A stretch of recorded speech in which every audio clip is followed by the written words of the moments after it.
afternoon, everybody. My name is Gillian Robinson. I'm Director of ARK, and it's my pleasure to welcome you to this seminar in the ARK Seminar series. Today's seminar has been given by Nicholas Whyte, who is an Honorary Fellow at Queen's University, Belfast, which is an honorary position, obviously. His real job is that he runs the Brussels office of Independent Diplomatic, which is an NGO working with marginalised actors in international diplomacy.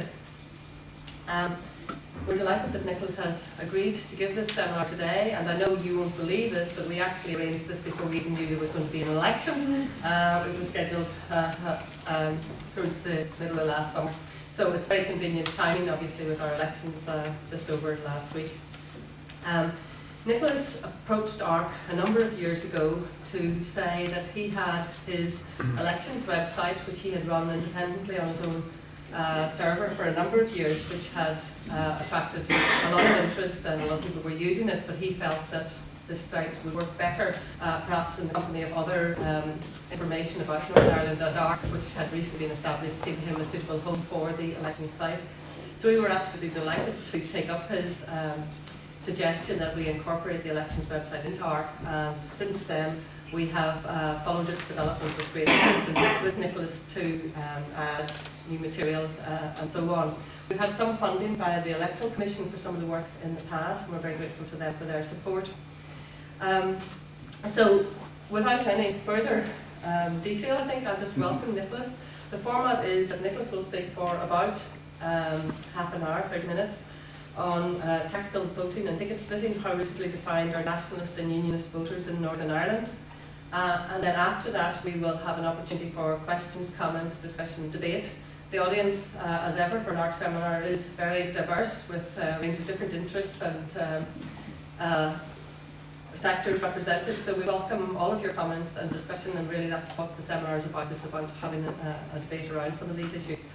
After the questions are over, we have a light lunch served outside, and you're welcome to join us for lunch and continue the conversations either with Nicholas or with anyone else that you want to follow up with. So thank you very much, Nicholas.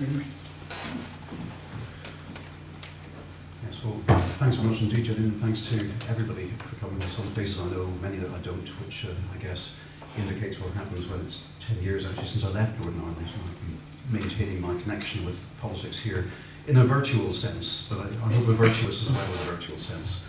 That's perhaps for you guys to judge. I'm very grateful to ARK for the support they've given the website over the years, particularly poor Mike, who has been lumbered with the task of maintaining the server load during election campaign season when the number of hits roughly goes up by a factor of what, 20 to 40? Yeah.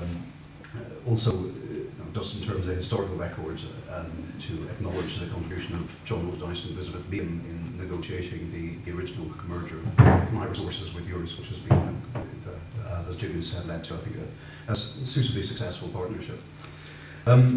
We have, of course, just had an election, and I had not planned this when I agreed to do this talk. So I think it would be crazy to concentrate purely on the topic that I assign myself, although I will want to talk about it, because I think it's important that we should. But I guess a lot of you here will have been doing as I've been doing, and poring over the entrails of last week's election. And I just wanted to share with you my thoughts about what has happened, what has changed, what the voting figures tell us that perhaps we didn't expect about the voters and what they really want. The big picture of the election: this was a good election for the GP. They gained 6 seats, they have a third of seats in the Assembly. It's their best result apart from the European elections and the last Westminster election. It's a very bad election result for the Ulster Unionists. Their vote is down 7.8%. They lost 9 seats. The Unionist vote as a whole, interesting to compare these things, is down, I reckon, and I'm not totally certain my figures, I'm interested in what other people think. I make the total Unionist vote a shade under 50%, make it 49.8 when you add in all independents. That's down 2.5% from the November 2003 election, and the total number of Unionist seats is down by 4.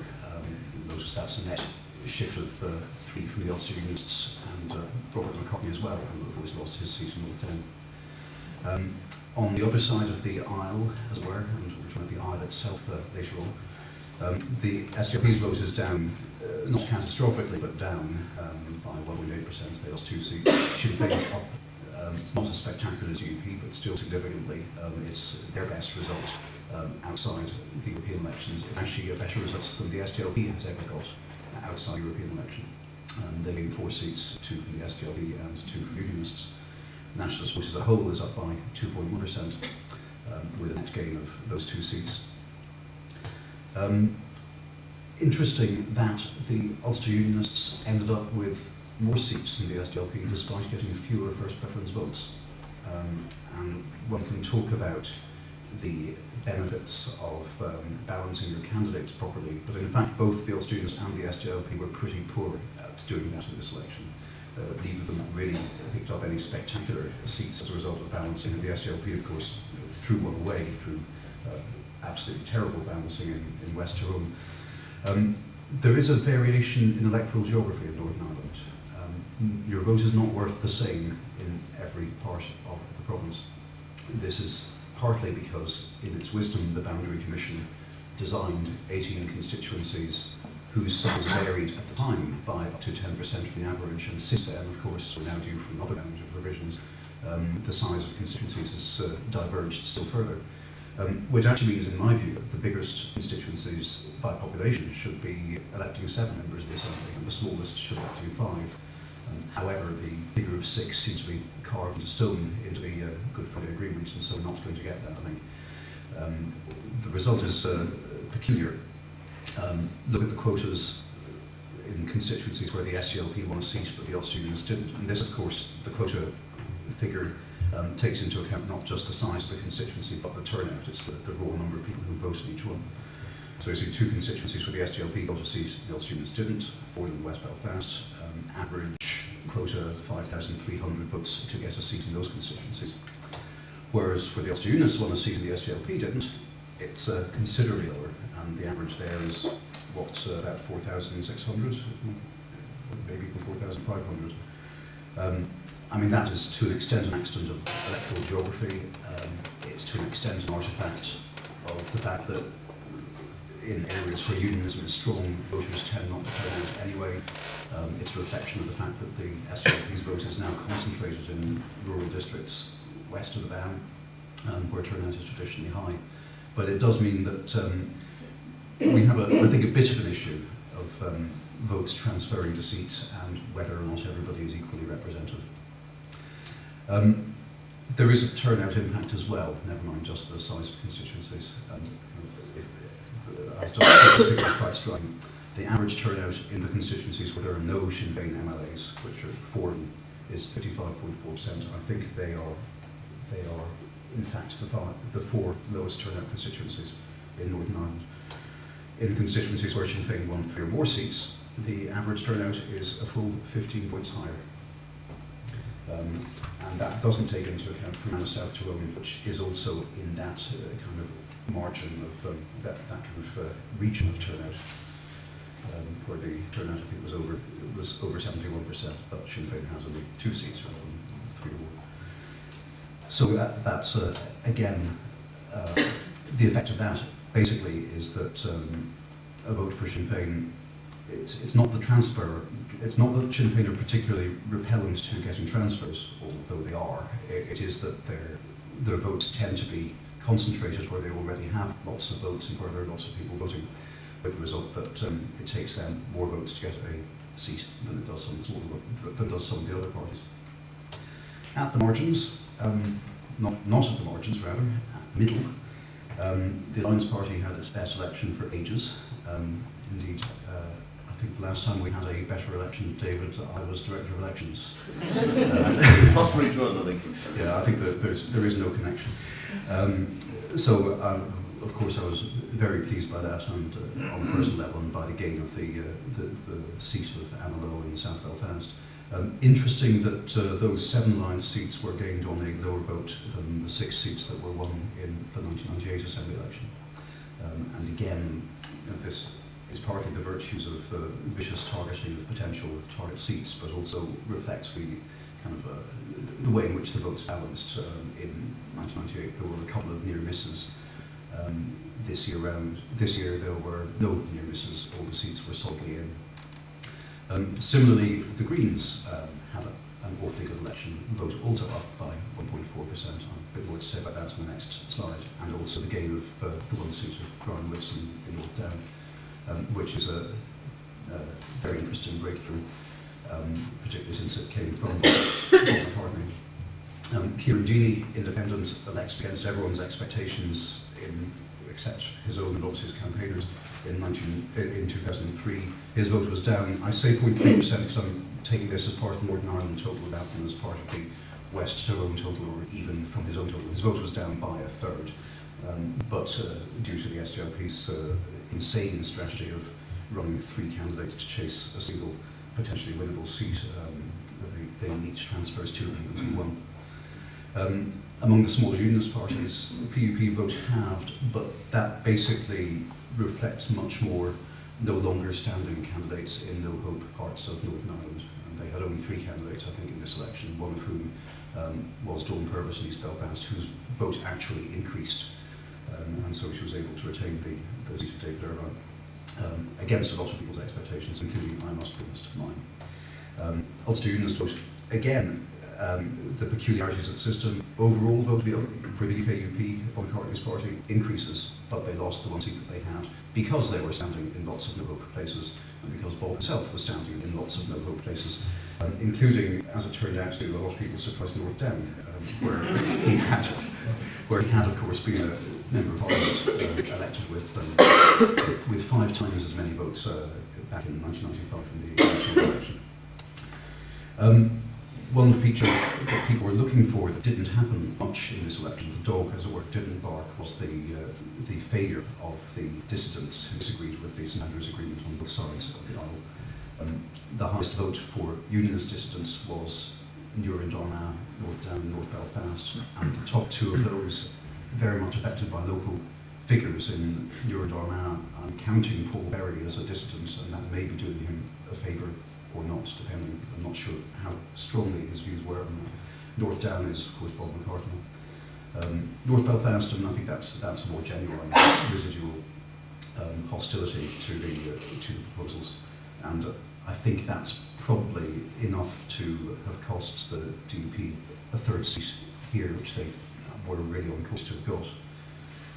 Highest vote for Republican distant, again pretty low.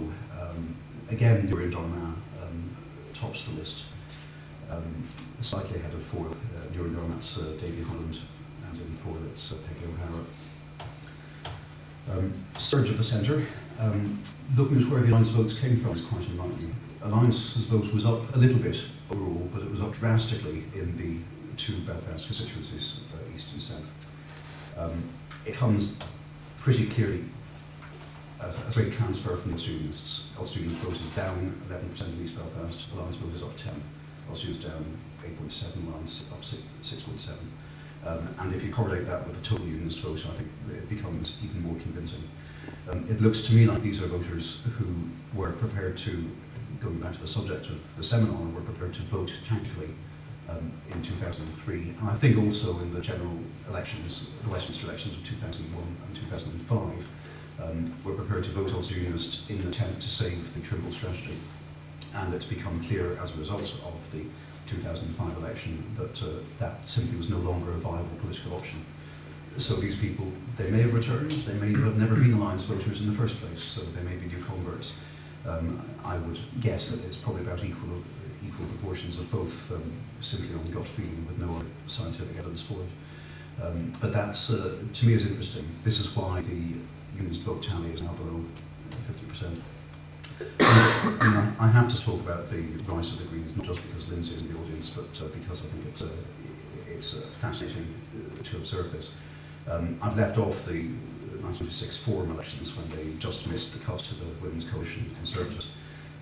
But it's quite stunning, up from 700 votes in 1998 to almost 4 times as many in 2003 to, again, 4 times as many this year, quadrupling every time. Well, I mean, at that rate they will be in government next time there is an election, although perhaps one shouldn't read too much into geometric progressions. again, you know, if you've got votes, it's not what you have, it's what you do with it. West Tyrone, I referred to, SDLP screwed up their transfers. East Belfast, similarly, Ulster Unionists should have been able to defend 2 seats had they balanced correctly with 2 candidates. They ran too many candidates. There are a few other examples of that, the DUP here being the most striking. On the other hand, sometimes it goes right, and for Sinn Féin to balance 5 candidates when one of them is Gerry Adams, and to get all 5 elected. It was something they very nearly managed last time, don't forget, and they came within 87 votes of denying Diana Dawes a seat in the 2003 election. And this time around, they were better organised. I think the DUP were less well organised, and the result was that they got all 5 seats. Somebody raised with me yesterday the coattail effect. 16 of Northern Ireland's 18 MPs at Westminster were candidates in this election. The 2 exceptions were Sylvia Verman in North Down and Ed McGrady in South Down. For 15 of them, you can actually work out what they transfer to their party colleagues was. The exception is, I think it's Pat Doherty, I think. No, sorry, it's Martin McGuinness, because he brought in 3 candidates in Ulster on the first count, so you can't actually see how many votes transferred internally within Sinn Féin, because they had all been elected. In 14 of the other 15 cases, the transfer is pretty substantially loyal. And I haven't differentiated by party in this list because it seemed to me that it didn't make a great deal of sense to do so. As you see, it ranges from 87% to 80%, which is jolly good. Interesting exception is Alistair MacDonald in South Belfast, where it appears that only 70% of his surplus votes transferred to his running mate, Conall Hanna. I must inject a note of caution into this, however, because the figures as reported in the Irish Times are not to the full 2 decimal places, so I can't tell precisely how many votes it was. It may be that it was closer to 75%. Still, it feels sort of right to me, in the sense that I think Alistair MacDonald's vote is one that has been built up from a lot of different strands of political activity in South Belfast, and it wouldn't surprise me to learn that there are people who vote for him and do not consider themselves otherwise to be SDLP voters. And I think that if that transfer pattern is accurate, I think that would be further evidence for that. We all like to look at the extent to which people transfer inside or outside the House. I thought the most interesting facet of this that I wanted to flag up to you was the extent of and the variation of Sinn Féin transfers to unionists. And you see it's not much, but it's there. The biggest being Billy Leonard in East Derry, who of course has strong links with the unionist tradition personally himself. So perhaps these are in fact his friends and relatives who are voting for him and then transferring to the unionist ticket. It's not negligible elsewhere in the east of Northern Ireland. I mean, it's not huge, but it's there. And there are people who vote Sinn Féin then transfer to the Unionist Party, perhaps out of bonds of local loyalty or whatever. There's very few, indeed almost no Sinn Féin transfers to Unionists west of the Bow, with the exception of Billy Leonard, who is technically west of the Bow. And none at all in West Belfast. At least none that are reported in the published transfer patterns. No doubt when I look at the full figures I will find a few decimal places here and there, but there's no full lot. Which brings me to the theme of my presentation, which is that voters are people, they're not political parties. We have to ask ourselves, what is a unionist, what is a nationalist? What are the centre ground voters? And I've had numerous discussions with people that attempted to construct consociation models for this and for other societies.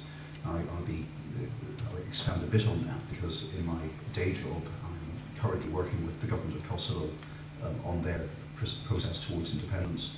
They've been given a very rigid constitution which will entrench quite strongly rights for groups of minorities, particularly for the Serbian minority, which includes all kinds of things like parliamentary double majority voting, It includes particular territorial restrictions around religious sites and indeed the creation of entire new local council units which will be Serb-dominated. I also dealt a little bit in the past with the Macedonia peace process, which featured similar phenomena, although in reverse, because there it was the Albanians who were in the minority rather than in the majority as they were in Serbia. And I'm looking at I've looked at peace settlements elsewhere as well, including when I left Northern Ireland 10 years ago, it was to go and work in Bosnia in the immediate aftermath of the war there. And I found myself rather bizarrely bringing democracy to the Bosnian Serbs, whether they wanted it or not. So I find myself having difficulties with rigid definitions of people as being clearly one thing or the other. It seems to me that it's something that is based very much on personal choice, and a smart system should be able to recognise and reconcile that. I do get responses to this that there are no centre ground voters, and I think that election results indicate that there are, and the last election results very much so, where we have now got I think it's 9 members of the Assembly who will not define themselves as either nationalist or unionist. The other argument is that they're suffering, the centre ground voters are suffering from false consciousness. They don't know what they want, as your elderly relatives will say about the misbehaviour of the younger relatives. It's funny, you get the accusation that they're crypto-unionists more than they're crypto-nationalists, if I can put it that way. And that's, I guess, because the centre ground political parties and activists tend not to take a position on the border, which for a nationalist is tantamount to taking a position in favour of it.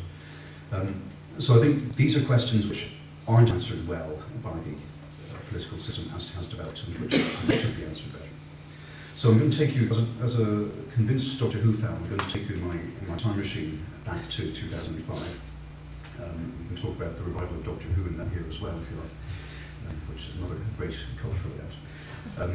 In 2005, we had simultaneous elections for both Westminster and the local councils, and very nice for the because the big 4 parties were contesting pretty much everywhere. Whereas in previous elections, to analyse party support in different places was tricky when there were electoral pacts between and among the unionists and nationalist parties. So I think I just wanted to run through where I saw the most interesting examples of tactical voting and ticket splitting in those elections. And the most striking one is clearly the votes for the Ulster Unionists in North Down, where Sylvia Herman got 16,000 votes in the Westminster election, and her party got, on my figures, about 7,000 in the local government elections, less than half. And obviously, if you look at the graph I have there, some of that comes from Alliance, whose vote was halved between the 2 simultaneous elections. Some of it come from the various independent candidates in North Down, but also some of it must have come from people who voted for the SDLP or Sinn Féin at Westminster, but then did not vote for the SDLP at local council level. There were no Sinn Féin candidates. So you have a clear, certainly the most clear possible example there of the tactical support for a moderate unionist candidate from voters who I suspect would not normally identify themselves as unionists. And I think there's support for that from the 2003 Assembly results. And below that you'll see the 2001 Westminster election, where Sylvia Herman was first elected. There was no Alliance candidate in that election, but I think it's fairly clear from 2005 that she would have picked up most of those Alliance votes anyway, even had there been an Alliance candidate at that point. Sometimes it's a bit more subtle, and you have to be, one has to apply a more, what's the word, critical or refined eye. Looking at the National Valley results there from 2005, where, if you remember, Geoffrey Donaldson was standing as a DUP candidate for the first time, having been the incumbent election for the incumbent for some time before that. On the one hand, it would almost look as if a whole bunch of SDLP voters and a few Sinn Féin voters voted DUP in the Westminster election, having voted for the SDLP and Sinn Féin local government. I think that's unlikely. And I think what we have is that there are almost two different types of tactical vote here. A lot of people who voted Ulster Unionist at the local government election then voted for Jeffrey Donaldson at Westminster. And we can have the figures because we know that he got 4,500 more votes in Westminster than his party did at local government elections. Likewise, that therefore means that a fair number of other voters must have voted for the Ulster Unionist candidate at Westminster to get their numbers up to the point that we see them at. And they can't all have been Alliance voters. In fact, they can't very many of them have been Alliance voters because Alliance's vote also went up between the two elections. So I think this, to me, is a fairly good evidence of a few thousand, and one can't be too precise because local government, my figures are slightly exaggerate nationalist vote in the constituency. But it's over 1,000 rather than a few hundred of people who voted nationalist at local government and who voted for the Ulster Unionist candidate in the Westminster election. The SDLP also benefits from this, and most famously, Eddie McGrady, who I think is, apart from Ian Paisley, is he Northern Ireland's longest serving MP? No, Peter Robinson's been in longer, and Peter McRae off and on. But it's, if you look at the Westminster elections there, both 2005 and 2001 and 1997, Eddie McGrady runs well ahead of the party. And it's clear that he's picking up not just votes for independent candidates and squeezing the Alliance vote, he is picking up people who vote Unionist at elections. And that's, again, that's of the order of a few hundred, but it's enough to, it was enough to, every vote counts when we're in that situation. Again, one that I'm less confident about, but I think is nonetheless worth flagging up.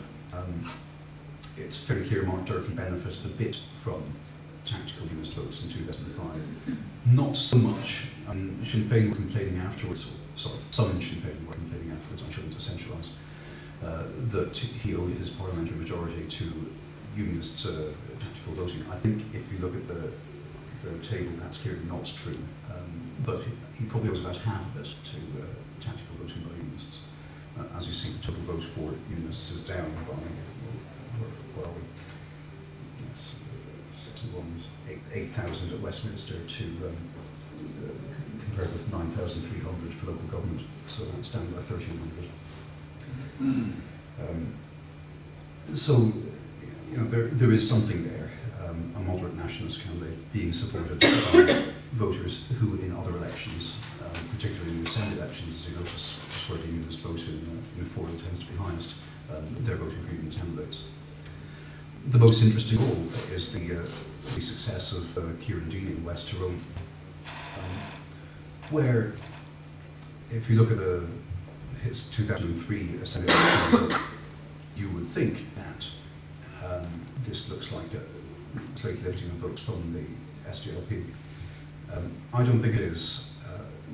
Deany's transfers in that election went in substantial, in numbers that couldn't be ignored to the Ulster Unionists. So he was clearly drawing a certain amount of cross-community support in that election. I have to say, I think if he hadn't stood, quite a lot of his voters would probably have swung to Sinn Féin, and they would have got that seat, as indeed they did last week. And then if you look at the 2005 Westminster election, it's absolutely clear that maybe up to a third, maybe even a bit more than that, of Deany's vote comes from voters who habitually would in other elections have been voting for Unionist candidates. And this is geographically very interesting, because on the whole we tend to find that the community divisions harden west of the Down, but actually you can't get a lot further west than West Tyrone. You can't get a lot further west of the Down than that. And it seems to me that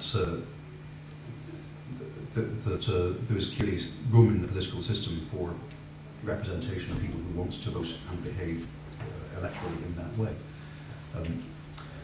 Which brings me to my sort of concluding remarks, just to make a case against essentialism. And by essentialism, I mean the position of boiling people down to having a single identity with a single set of characteristics, which we expect that they will always adhere to.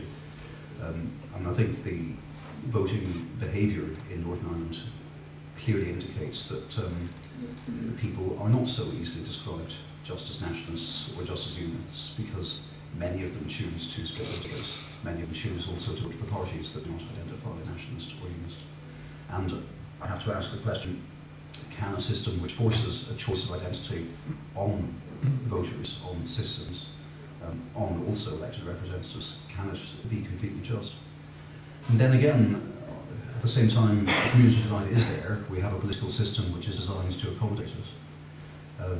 And perhaps I'm reading too much into voting behaviour. I think as somebody who is obsessed with election results, I perhaps can be excused for this. But we have to remember that voting behaviour is just something that people do once every year or so. And we have to ask to what extent it reflects identity, to what extent it reflects belief anyway. It's been a fairly consistent finding of opinion polls from the 60s through to present day, that a quarter to a third of people who vote for nationalist parties and who identify themselves as Catholics don't actually favour United Ireland. Yet at the same time, when we're doing our shorthand for the discussion of the political system here, we happily refer to them all as nationalists, because that is the label that has been used. But it's not completely accurate. I think at the very least, even if you don't go the whole way of wanting to break down the fundamentals of the consociational interpretation of Northern society, I think you do have to leave room in the back of your mind for some doubt and for some room for maneuver and for some reason to question. So, thank you very much. Thank you.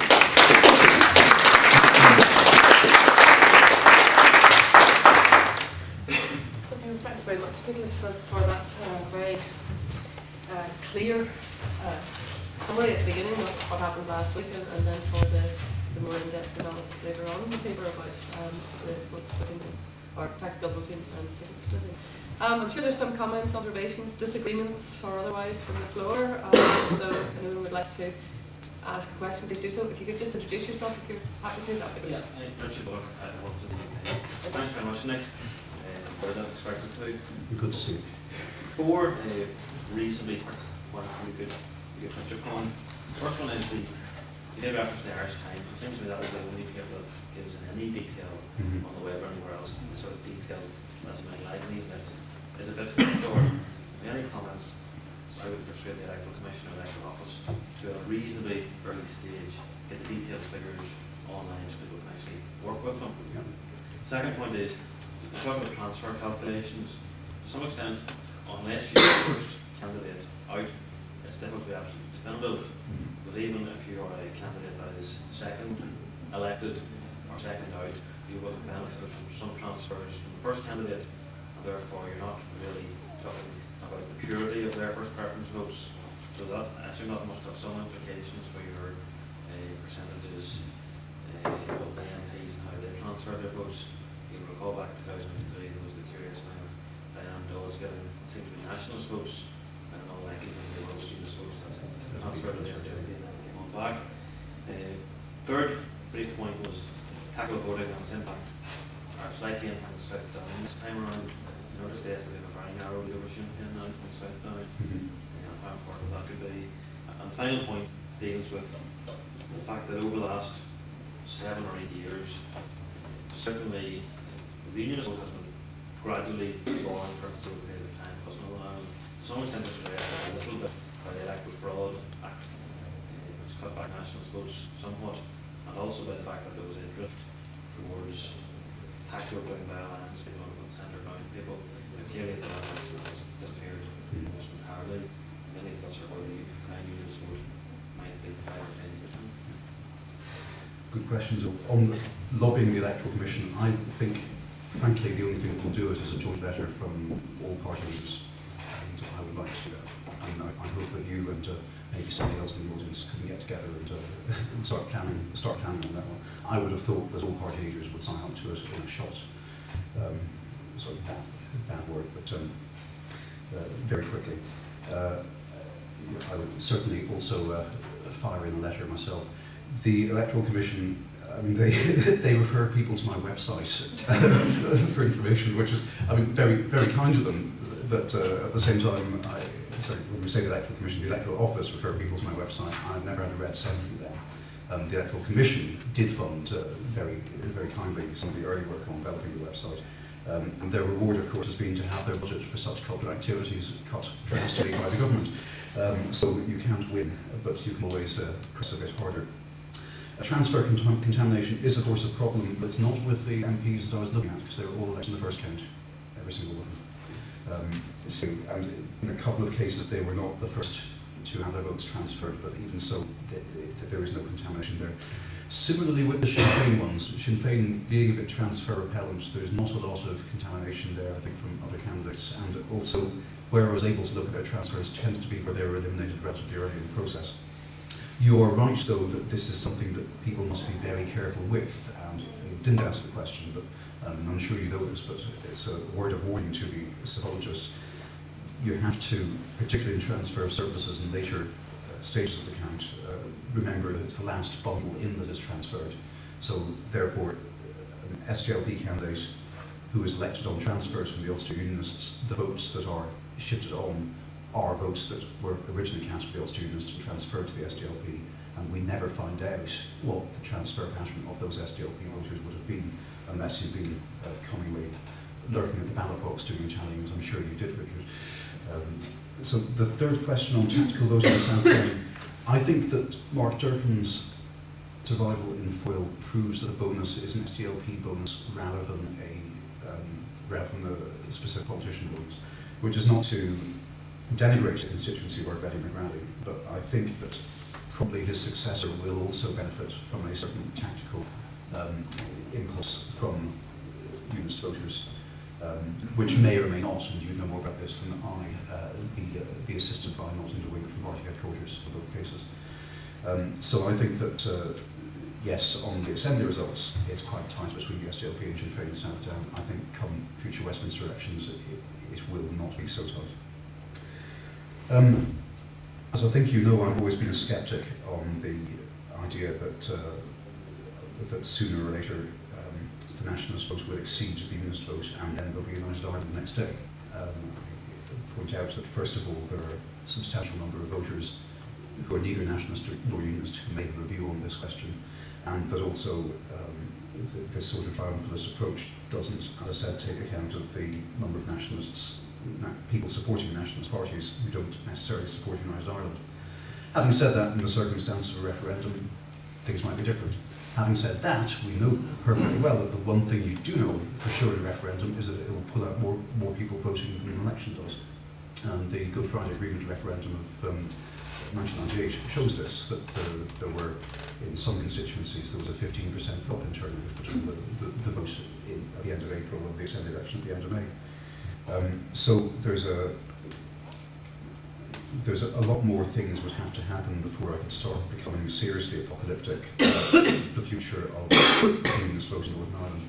Having said that, below 50% is below 50%, and I'm 80% sure that that's where the total is. I must go back into number crunch a bit more.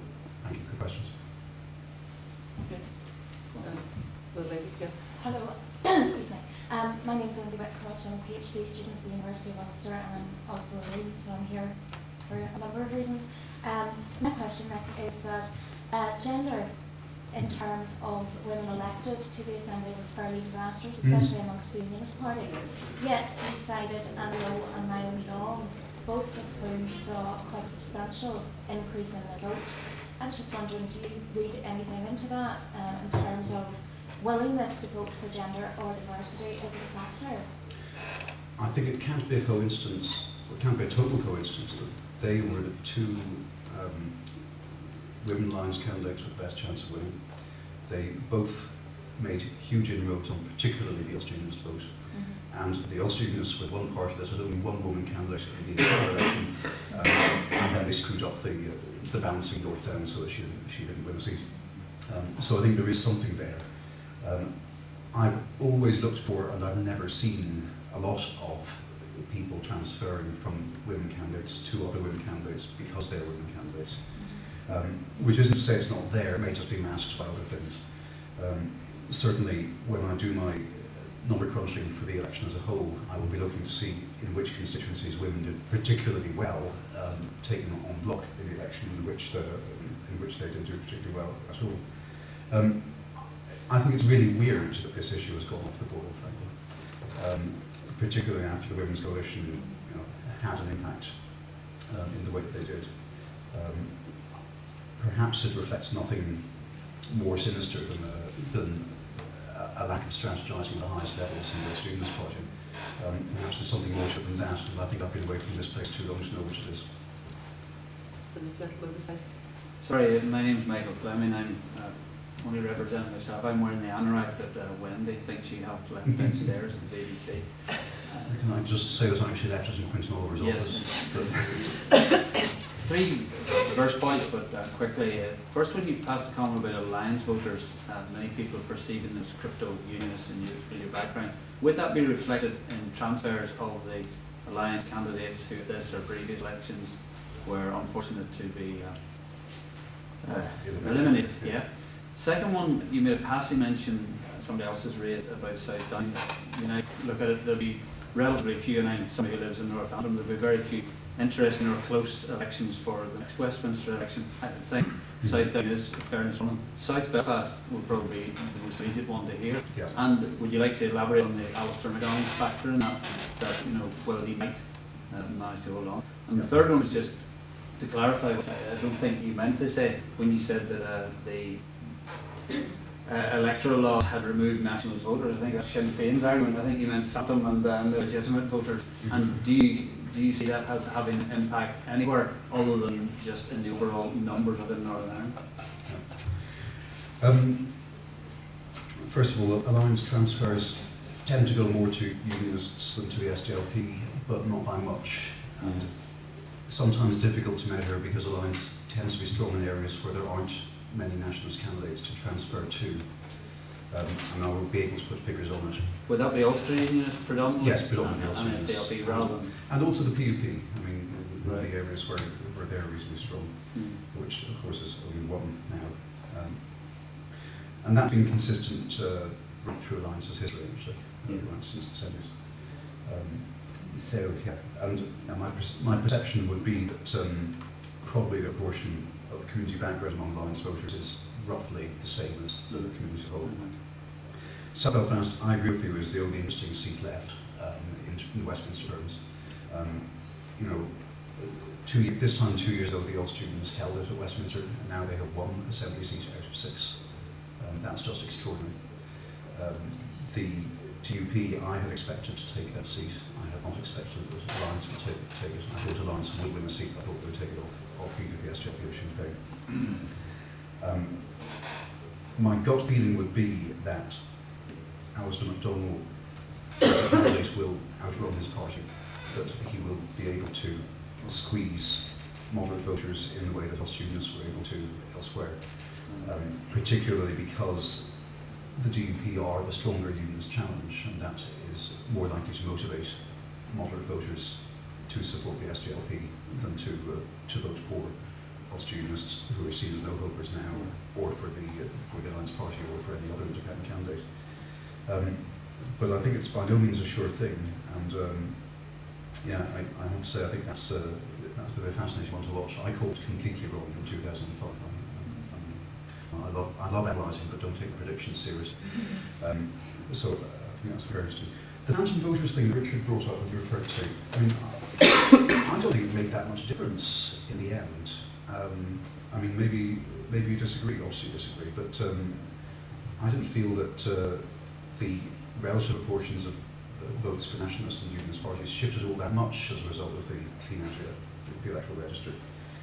I did notice that the one constituency where additional registration this year, in the run to this year's elections, was said to have been particularly strong, was also one of the two constituencies. So I think it was the only constituency where there was a direct gain, one of the two constituencies, direct gain by Sinn Féin from the Unionists, and that's West Belfast. Having said which, again, looking at the figures, I don't find totally convincing that differential voter registration had an awful lot to do with it. I mean, every party ought to be making sure their voters are registered, making sure that they have a sense of what they're up to. Sinn Féin are particularly good at it, but everybody ought to be doing it. And there's no excuse. I mean, you know, if people are complaining that they lost votes because they weren't assiduous enough in that process, well, serves them right. Liz also, I just wanted to ask whether you've done any comparative work or looked at comparative analysis of this sort of thing elsewhere, and whether if actually the parties were more different in terms of policy, we might see people more reluctant to shift. And whether also the work that you've done would lead you to think that if there is eventually a realignment and we get, you know, we saw the DUP this time pitching for transfer in West Belfast through the advertising the Andersonstown News. I mean, could that actually go further? Could they be taking some of the, if you like, the religious right from, you know, within nationalism in the future in voting? In terms of elsewhere, there is one quite interesting case, which is Bosnia, where they tend to have elections for all levels of government on the same day, and that will be for the presidency of the country, the presidency of the Republic of Srpska, and 3 or 4 different levels of parliaments, both national and subnational level. So, yes, I have. So, yes, I confess I have done it elsewhere, and I find that in peculiar circumstances you will get tactical voting of the type I've described, and the last presidential election in Bosnia did indeed demonstrate that, of many Bosniaks voting for a more moderate Croat candidate for the Bosnian presidency, rather than the more hardline one, who ironically was of course backed by a majority of the actual Croats in Bosnia, which raised serious questions about the actual system. You know, in what sense does he represent Croats in Bosnia, given that the people who elected him on the whole were not? So that's, it raises tricky questions, so every place has its own particular problems. Would there be a bigger shift if parties were more different in policy? I tend to feel it would reduce the shift. I think if you're voting for a party because of its particular economic policy profile or its profile on other things, you're less likely to shift. I think what these figures demonstrate is that for Northern Ireland voters, voting is a part of a fairly complex process of expressing their identity, and not that firmly tied into political ideology. And the political ideology on the whole is decoupled from the voting process. People pursue that through other means, through trade unions or through or through religious activity. You mentioned religious right, which I think is a very good example.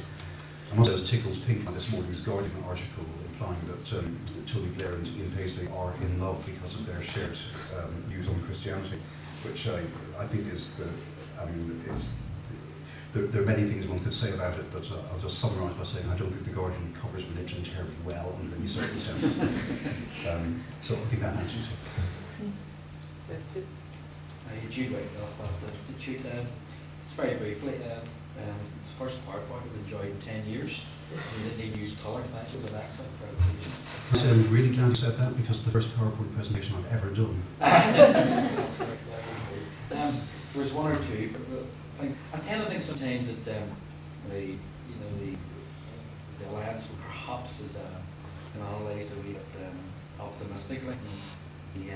Was certainly coming up to the election from talking with the word limit students, I got the impression people are either not going to vote or going to vote alliance. As far as if you vote alliance, there's some degree of unpredictability of what they might say, and they smile at the camera, and you know, they're more consumer sort of friendly. And I mean, Naomi, I think, personifies that. And I do remember the day there was 2 councillors, actually, alliance councillors, on the falls where I go back with the Alliance Party, probably as long as yourself. The transfer from Alistair McDonald, if you pointed at 70%, which was the lowest, I mean, that is explained, and it's not the biggest secret, nor by problems within the constituency, within the SDLP, and sadly, all of these things, and our personality. And finally, regarding South Belfast, if you were a betting man or woman, I would put my money solidly on the DUP in that seat for the next election. But and thank you very much. It was an excellent presentation. Thanks. Yeah, I take your point about the internal SDLP problems. Those things do happen elsewhere, and indeed it happened more visibly within the SDLP elsewhere in this election. I think there's something in that.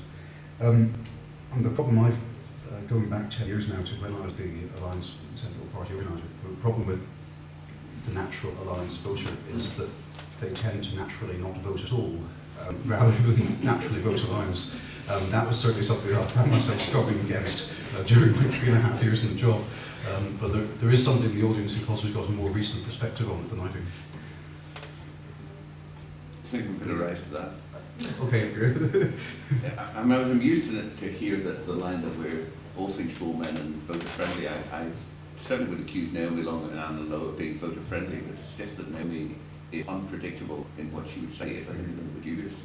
I think we have established a niche there. I think, however, the other point you made about the differences between parties, I mean, one problem Alliance has not suffered in many recent elections is the issue of internal transfers. On the basis of you only run one candidate hoping for one seat, you don't have that problem. So I should be a little bit cautious about pointing the finger at other people. But it's absolutely clear that there were a number of parties, not just the SDLP, but they do summarise it to a considerable extent in places like West Rowan and South Antrim, where internal difficulties cost them a seat at West Rowan, very nearly cost them a seat at South Antrim. Frankly, only the fact that I did so well that us unions were available to save the SDLP actually saved them. In South Belfast, you can get away with 2 candidates who don't get on because you're heading for 2 quotas. You can't do that if you've only got 1 quota and 2 or 3 candidates. Thanks for that. That was impressive as usual. There was one point we didn't touch on, and it is very important in terms of the difference between elections with the different electoral systems in play. And there is an argument, which you hear whether Tom Horowitz makes that STV is a very bad system for divided societies. It's even worse of 6 seats per constituency because the quota is then 1/7.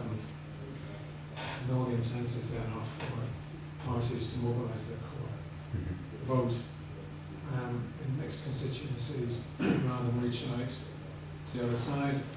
And so you get, as we have, 2 elections for the price of 1 in the sense of unionist election and nationalist election, as it's portrayed in the media. But in systems where you have only 1 seat per constituency, in mixed constituencies, there's an incentive for people to vote tactically for more moderate candidates on the other side. And in those parts of Northern Ireland that are completely recognised, cities you mentioned, South Down, North Down, South Belfast, Boyle, that's a very attractive proposition. In that sense, continuing on to the essentialist argument, we don't simply take it for granted that people have certain ways of voting. We see a difference in different electoral systems and their effects.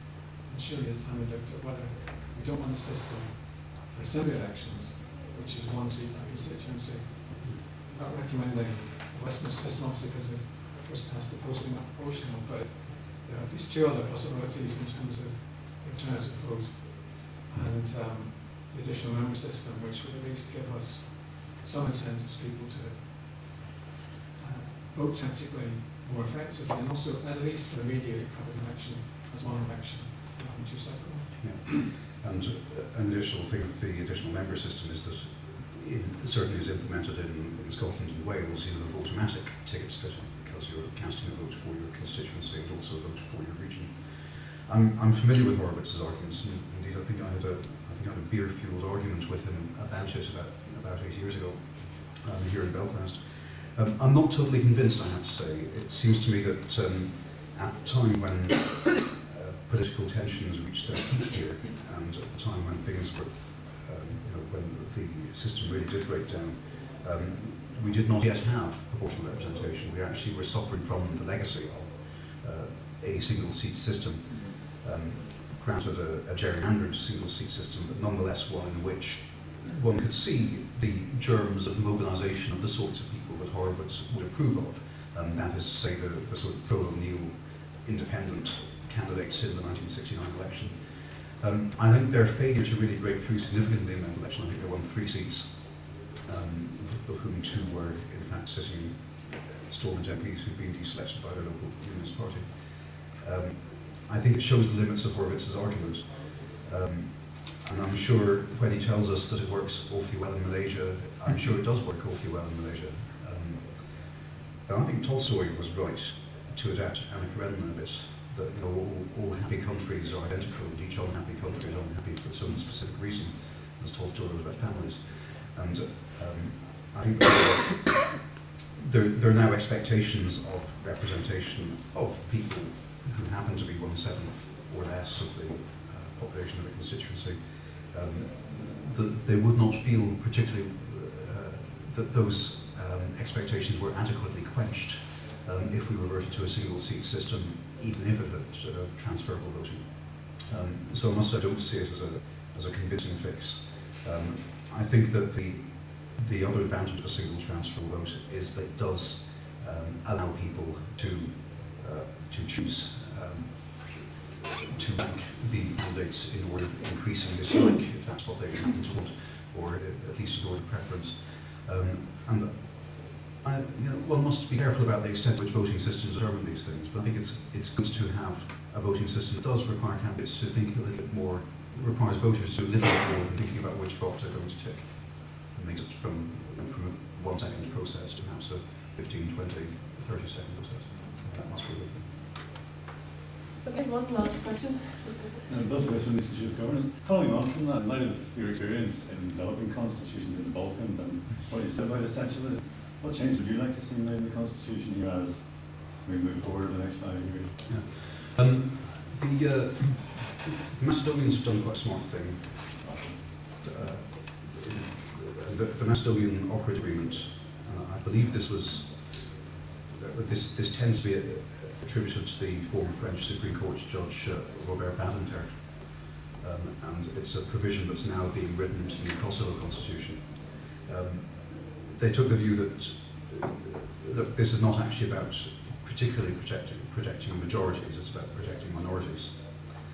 And the criterion for voting on sensitive legislation in Macedonia and as proposed for Kosovo is that the majority should be a majority of all members of parliament, or 2/3 majority in certain cases, which includes a majority of those present and voting who have declared themselves to be not in local ethnic majority.